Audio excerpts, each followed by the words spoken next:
कल्पना करा, तुम्ही एका महत्त्वाच्या ठिकाणी आहात.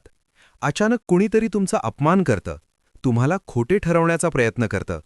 अशावेळी तुमची पहिली प्रतिक्रिया काय असते? राग, चिडचिड किंवा तुम्हीही त्याच्यावर ओरडायला लागता? थांबा. जर मी तुम्हाला सांगितलं की तुमची हीच प्रतिक्रिया समोरच्या व्यक्तीला तुमच्यावर नियंत्रण मिळवण्याची ताकद देते तर? मित्रांनो, आजच्या जगात जिथे प्रत्येक जण तुमच्या भावनांशी खेळण्याचा प्रयत्न करत आहे, तिथे तुमची सर्वात मोठी ताकद तुमची संपत्ती किंवा शारीरिक ताकद नाही, तर ती आहे शांत राहण्याची कला. आज आपण अशा एका मानसिक स्थितीबद्दल बोलणार आहोत, जी तुम्हाला आतून इतकं मजबूत बनवेल की बाहेरच्या जगातील कोणतीही नकारात्मकता, कुणाचेही टोमणे किंवा वाईट परिस्थिती तुम्हाला हलवू शकणार नाही.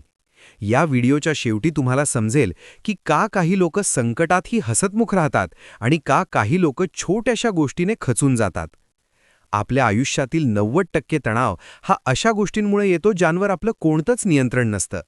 ट्रॅफिक, हवामान, इतर लोकांचे वागणे आणि त्यांची विचारसरणी यावर आपला काहीही कंट्रोल नाही, पण तरीही आपण या गोष्टींवरून स्वतःचा मूड खराब करून घेतो. जेव्हा एखादी व्यक्ती तुमच्याशी वाईट वागते, तेव्हा ती तुमच्याकडे एक नकारात्मक ऊर्जा फेकत असते. जेव्हा तुम्ही रागाने प्रतिक्रिया देता, तेव्हा तुम्ही ती ऊर्जा स्वीकारता. पण जेव्हा तुम्ही काहीच प्रतिक्रिया देत नाही, तेव्हा काय होतं? ती नकारात्मक ऊर्जा त्याच व्यक्तीकडे परत जाते. शांत राहणे म्हणजे गप्प बसून अन्याय सहन करणे नाही. शांत राहणे म्हणजे मला कोणत्या गोष्टीवर माझी ऊर्जा खर्च करायची आहे हे मी स्वतः ठरवणार असा निर्णय घेणे. जेव्हा तुम्ही प्रतिक्रिया न देण्याचे ठरवता, तेव्हा तुम्ही स्वतःभोवती एक अदृश्य ढाल तयार करता, ज्याला कुणाचेही शब्द भेदू शकत नाहीत. ही गोष्ट अशा एका माणसाची आहे, ज्याने या शांत राहण्याच्या कलेचा वापर करून आपल्या आयुष्यातील सर्वात मोठी लढाई जिंकली. तो माणूस एका मोठ्या ठिकाणी काम करत होता. तो अत्यंत प्रामाणिक आणि कष्टाळू होता, पण त्याची प्रगती पाहून त्याचे काही सहकारी जळत होते. त्यांनी त्याच्या विरुद्ध राजकारण करायला सुरुवात केली. त्याच्याबद्दल खोट्या अफवा पसरवल्या आणि एका मोठ्या प्रोजेक्टमध्ये मुद्दाम अशी चूक केली ज्याचा आळ या माणसावर येईल. जेव्हा बॉस समोर या माणसाला खोटे ठरवले जात होते, तेव्हा सर्वजण वाट बघत होते की हा आता चिडेल, रडेल किंवा स्वतःचा बचाव करण्यासाठी इतरांवर ओरडेल. कारण जर तो चिडला असता तर तो कमकुवत आणि दोषी दिसला असता. पण त्याने काय केले? तो पूर्ण वेळ शांत उभा राहिला. त्याच्या चेहऱ्यावर रागाचा एकही लवलेश नव्हता. त्याने कोणतीही घाईघाईने प्रतिक्रिया दिली नाही. त्याने फक्त एक दीर्घ श्वास घेतला आणि पुराव्यांसह अगदी शांत आवाजात सत्य परिस्थिती मांडली.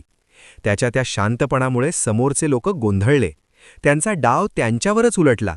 बॉसला समजले की जो माणूस संकटातही इतका शांत आणि स्थिर राहू शकतो, तो कधीच चुकीचे काम करू शकत नाही. मित्रांनो, या कथेतून काय शिकायला मिळते? तुमची शांतता ही तुमच्या विरोधकांसाठी सर्वात मोठी शिक्षा आणि तुमच्यासाठी सर्वात मोठे शस्त्र असू शकते. आता तुम्हाला प्रश्न पडला असेल की हे सगळं ऐकायला खूप छान वाटतं, पण जेव्हा प्रत्यक्ष राग येतो तेव्हा स्वतःला कसं सावरायचं? काळजी करू नका. इथून पुढे जेव्हाही तुम्हाला राग येईल किंवा कुणी तुमचा अपमान करेल, तेव्हा हे 3 नियम लक्षात ठेवा. पहिला नियम, 5 सेकंदांचा नियम. जेव्हा एखादी वाईट घटना घडते तेव्हा लगेच काहीही बोलू नका किंवा करू नका. फक्त मनातल्या मनात 5 सेकंद मोजा. हा 5 सेकंदांचा वेळ तुमच्या मेंदूला विचार करण्याची संधी देतो आणि तुम्हाला एका चुकीच्या प्रतिक्रियेपासून वाचवतो. दुसरा नियम, स्वतःला वेगळे करणे. जेव्हा कोणी तुमच्यावर टीका करतं तेव्हा असा विचार करा की ते तुमच्याबद्दल नाही, तर त्यांच्या स्वतःच्या मानसिक स्थितीबद्दल बोलत आहेत. जो माणूस आतून दुःखी आणि अस्वस्थ असतो, तोच इतरांना त्रास देण्याचा प्रयत्न करतो. त्यांच्या बोलण्याला वैयक्तिक घेऊ नका. तिसरा नियम, सोडून देण्याची कला. ज्या गोष्टी तुम्ही बदलू शकत नाहीत त्यांच्याशी लढणे थांबवा. जर कोणी तुम्हाला सोडून गेले असेल किंवा तुमचा अपमान झाला असेल, तर तो विषय तिथेच सोडा आणि आपल्या ध्येयावर लक्ष केंद्रित करा. तुमचे यश हीच त्यांना दिलेली सर्वात मोठी चपराक असेल. लक्षात ठेवा मित्रांनो, पाण्याचे डबके असते, त्यात एक छोटासा दगड टाकला तरी खूप मोठी खळबळ उडते. पण समुद्र इतका विशाल असतो की त्यात कितीही मोठे दगड टाकले तरी तो शांतच राहतो. तुम्हाला पाण्याचे डबके बनायचे आहे की विशाल समुद्र, हा निर्णय तुमचा आहे. आजपासून एक निश्चय करा. माझी ऊर्जा खूप मौल्यवान आहे आणि ती मी कुणाही ऐऱ्यागैऱ्या व्यक्तीला माझ्यावर नियंत्रण मिळवण्यासाठी देऊ देणार नाही. जर हा व्हिडिओ पाहताना तुम्हाला आतून एक वेगळीच ऊर्जा जाणवली असेल तर कमेंटमध्ये नक्की लिहा, मी आजपासून माझ्या भावनांवर नियंत्रण ठेवीन.